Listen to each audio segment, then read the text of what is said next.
Hello, and welcome to The Journey. Tips, tools, and resources to help you and your family and your business be resourceful and have a good time with your money and your money mindset. So, welcome to this episode of The Journey brought to you by Seneca Savings. And we have with us today a familiar voice and face, and that is Laurie Ucher, Senior Vice President of Retail Banking at Seneca Savings. Welcome, Laurie. Hello, Angela. How are you doing? You loving your spring so far? Loving it, loving it. And then we have a very special guest with us today. Laurie is excited about this too, and she makes no bones about that. And that is co-host of local, well-known radio show of on 93Q, the morning show, and that is Amy Robbins. Welcome, Amy. Why, thank you, ladies. Really excited to be a part of your podcast today. So Yeah. let's talk financial literacy, for Pete's sake. Yeah, I know, right? It's April. April is Financial Literacy Month, and it sounds all fancy, but it's like, what does that really mean, Literacy Month? And it really is kind of getting friends with your money and finding a way to feel like you're on top of things when it comes to your wallet and your finances. So all this month, actually, Amy, you've been helping us out and sharing some financial literacy tips and what it means to round up your change and different things that you can do day to day. But we're going to talk a little bit today about what that means and looks like for you and your family, Amy.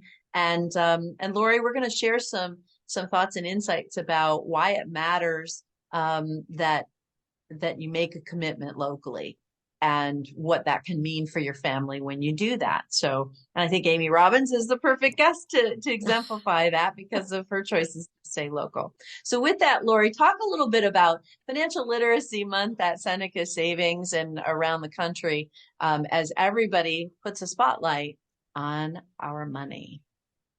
Sure. So April, again, Financial Literacy Month, what does that mean? And really, it's just having conversations, digging a little deeper, diving into financial topics, understanding your money, and talking about a few key concepts on tips. Each week, we've been providing a tip on Fridays and calling it Seneca Savvy Fridays. Just things that people can implement or think about on a weekly basis when it comes to your money.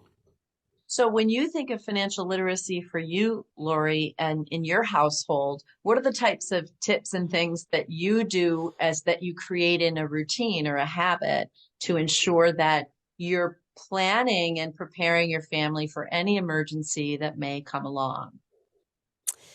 Well, fortunately, my kids are out of the house. That's great, but there's always something else that comes along. So I try to establish a habit. I mean, everyone should have their habits.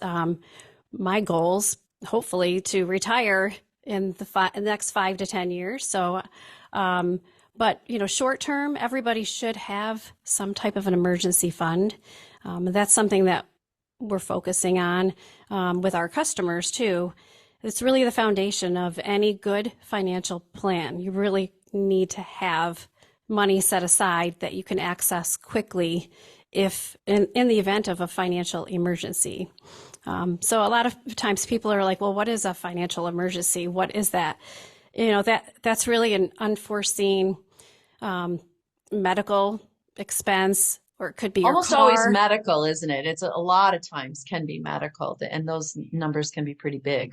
Yeah, it could be, Also, too, with unemployment, I mean, if you find yourself out of work, what do you do other than unemployment insurance if it's available? So those types of conversations we're diving in, and you mentioned, the importance of being local, just sitting with people and having those conversations. It's hard to talk about your money.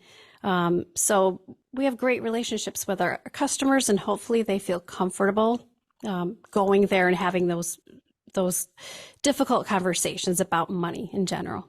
And I think that's the whole point of this podcast and some of the other advocacy that you do, Laurie, is that kind of breaking down those barriers, breaking down those walls, and finding a journey, on that journey, making it a little bit easier to talk with your parents, with your children, with your spouse, about, or even going in and, when you have conversations with setting up estates and different aspects of your family, being able to break down those taboos around money and make it more comfortable and easy to talk about. So, Laurie, what would you share with Amy, for example? And maybe Amy, you and your hubby already follow this rule of thumb, but what's the rule of thumb, Laurie, for emergency fund? Like what size should the fund be? How do you even start? I know, right? It's really just the conversation with, well, what are you trying to protect, or how much do you need to have set aside? So if you're hoping to have enough to cover income, right, for 3 months, then back into that number. Well, what does that look like? But most financial emergencies, Angela, just doing some research, are usually $3,000 and under, and that is like the expense of a car repair or an appliance that you need to replace, or so if you're starting somewhere, that's a good target, $3,000. And how do you get to that point? Right. Establishing a rule, an automatic savings rule, establishing an automatic transfer from your checking to your savings. And of course, we have a great program at Seneca Savings, Round Up Your Change, which right now I'm the only person in the bank that rounds up my change to benefit a charity for the diaper bank. And we established that account. I was shocked. I was shocked to see, just from my own spending habits in the grocery store, rounding up to the nearest dollar, how much money is in that account. It's just, it all adds up. If you think about it, if you're swiping your card and 50 cents every time goes into this account, it's amazing how quickly you can build up your savings. And you're not going to miss 30 cents. You're not going to miss 40 cents, 60 cents, whatever it might be. So it doesn't have to feel overwhelming, is your point. It can build over time. And that's the beauty. That's the beauty of a program like that, as an example. So Amy, what is your money mindset in your household? How do you work with this family emergency planning kind of thing? And have you ever gotten walloped over the head with a surprise where it's like, now what do we do? You told me what we were going to talk about. So I was kind of thinking about my life in general, because I grew up in a very financially literate family. My mom was a home ec teacher. And so, which I just learned recently, taught my father how to budget when they first got married. She created a monster. So my dad is like, a balanced checkbook is pretty much what he's lived by for his 91 years. So it's interesting because, I bought a house when I was single on my own, and my dad co-signed on it, but he gave me a payment plan with interest where he loaned me some money, but I would have to pay him back with interest. I remember getting my first credit card, and I was in college, and I said to my dad, so how does this work? Like, I charge money? And he said, well, you charge money, but then at the end of the month, you just pay it back. And so I never, ever questioned the fact that you kept money in the credit card balance. After a month, you just always paid it back. And so, leading to the fact that I've been married for almost 27 years, I kind of married someone very much like my father. My husband, Mark, when we were in our 20s, we worked together, got me into 401k savings, which when you're 22, 23, you're getting, a new job. You're going, so what? So I'm not going to take my entire paycheck. I'm just going to put some money in. But as you were saying, Laurie, in terms of rounding it up, you don't even miss it. And then when you start saving when you're in your 20s, we were the boring aunt and uncle that gave my niece retirement money, opened a retirement fund for her when she got married, when she was 25, which, boo. But when she's retired, she's going to be loving. Right. So, I'm very lucky that I have always been surrounded by people that made really good decisions. And that kind of has made me make good decisions. I can't tell you if I had another relationship, because my husband's really into it as well, and very into an emergency fund, saving for the future, saving for making sure that, we pay off what we can. And so we can put money towards investments. And so, knock on wood, we're in good shape. And I credit that a lot to my early years and being very financially savvy. So it was probably a much longer explanation that you wanted, but it's very exciting to work with local banking because I feel like that's just such a symbol of what we should all be striving for, in our future.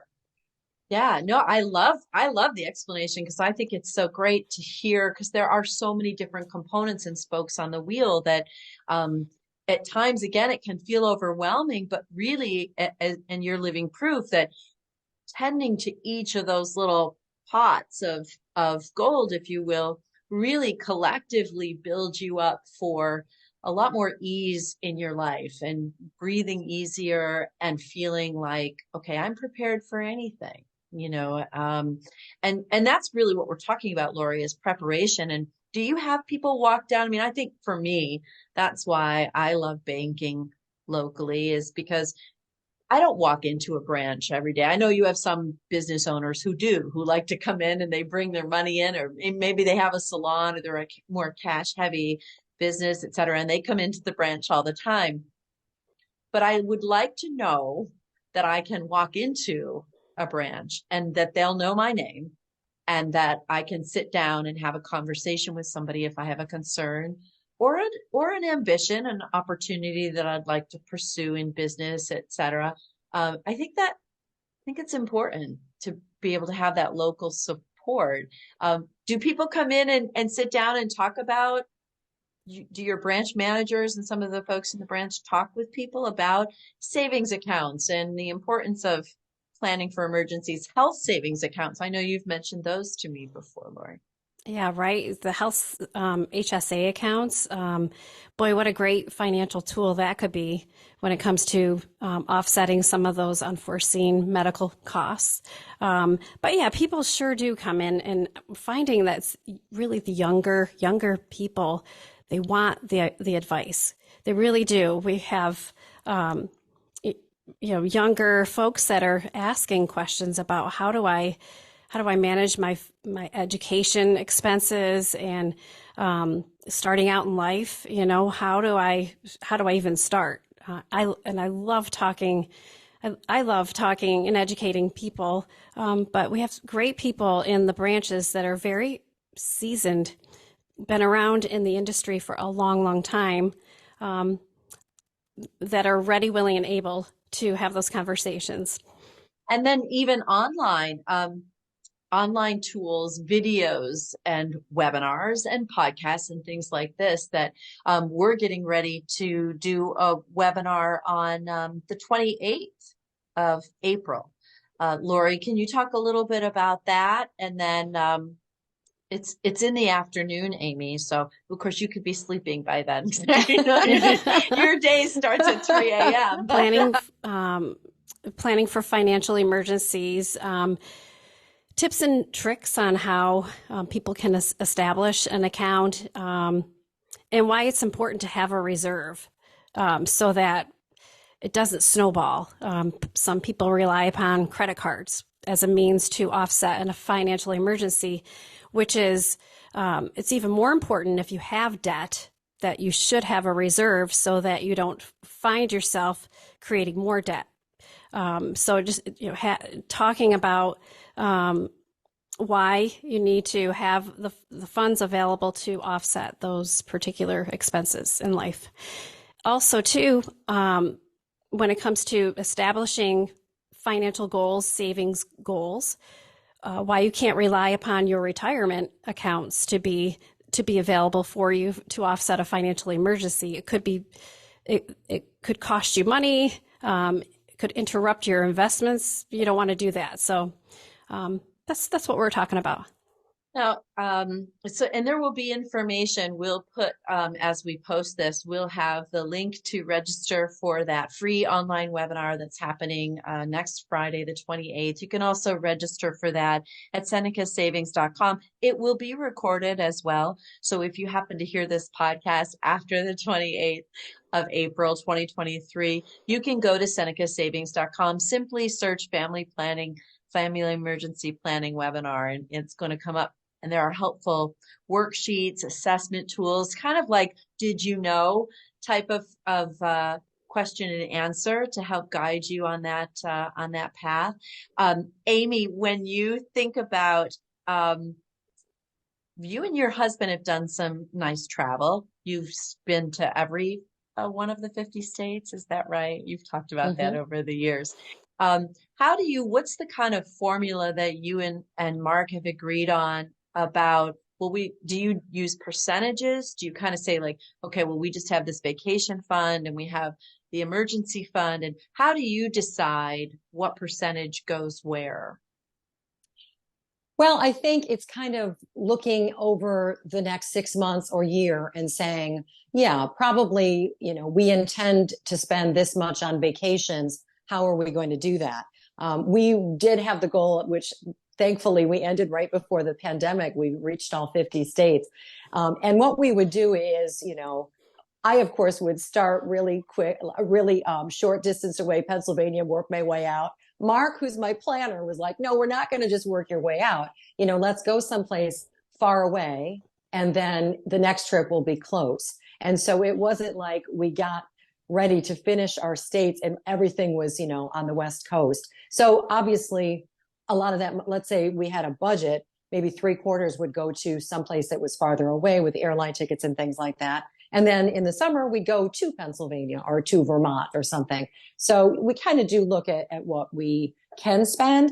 I will say that has changed with different years. Sometimes we have a home repair that's going to take, a lot of the extra funds that we kind of put together for that. So we may not go someplace far away. So it's not like we have a set price, but we kind of just know what would make us comfortable spending and not overspending that. Because the two of you are so aligned in your thinking around it, it sounds like the conversations are pretty easy and they flow pretty well, and there isn't a subject that's taboo, so to speak. What might you say to someone who isn't in a scenario like that so much? I mean, we're going to play Dear Amy here instead of Dear Abby. What would you say to someone who's like, well, how do I start that conversation? We don't really talk about saving it, and we're barely making the bills now. We're barely making the payments, I think it is very difficult when couples have different ideas about financial literacy, or one doesn't care about any kind of financial literacy. I think that you find a lot of couples that are like that have different separate bank accounts. When we got married and we knew like one of us is not going to go and just, go crazy and buy a new car without talking to the other one. And yet you meet some couples that I think they say, well, this is my money and I work really hard for it, and I don't trust you to not spend it. So I think that might be, and Laurie would probably deal with this in reality, but that might be like the first hurdle, like to whether you have separate spending money or not, make sure that you do have money that you can spend together for emergencies or home repairs, or not relying on just one spouse as compared to both of them. And that would be, it seems like a really hard conversation to have. Because it's such Amy, a big part of your life. Yeah. Yeah, ahead, Amy, when you were talking about your parents, it sounds like they were on the same page with money. But, sometimes older couples, one of them really knows everything about the money, and the other person doesn't have a clue. So we sure have fallen into or seen this a lot, where we're having to educate if something happens to the one person that knows everything about the money.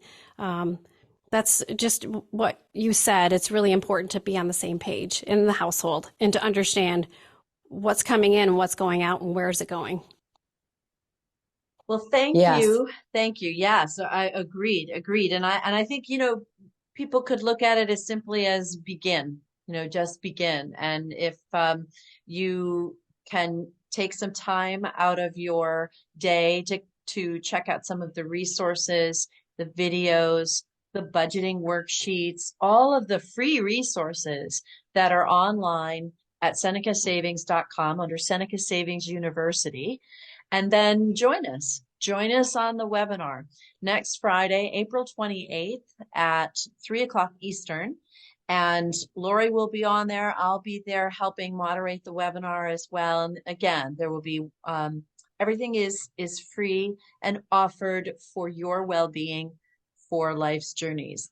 The bank wants to meet you wherever you're at on that journey. So with that, Laurie, any final words, or are we good to go? Oh, thank you very much, Amy. Thank you for sharing information. I just so appreciate you being here. Thank you. Well, and I'm a huge Let's Go Local, so keep it up. Wonderful. So see you again the next time on The Journey. And I'm Angela Moonan on behalf of Seneca Savings. Be well.